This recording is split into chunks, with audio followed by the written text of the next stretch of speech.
Yan ang ginagawa ni Mimi dito sa office. Yan. Naglalaro parang bata.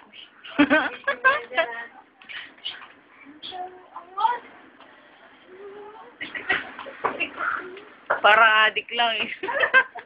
Behave. Behave.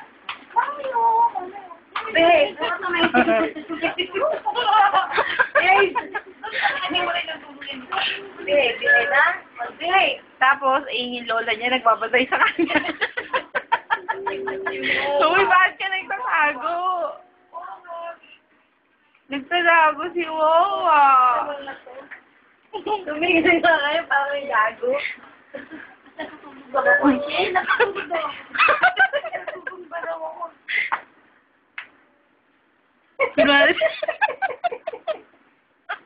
Gago, tulog na ba yan? Silawin mo. Oh, shit.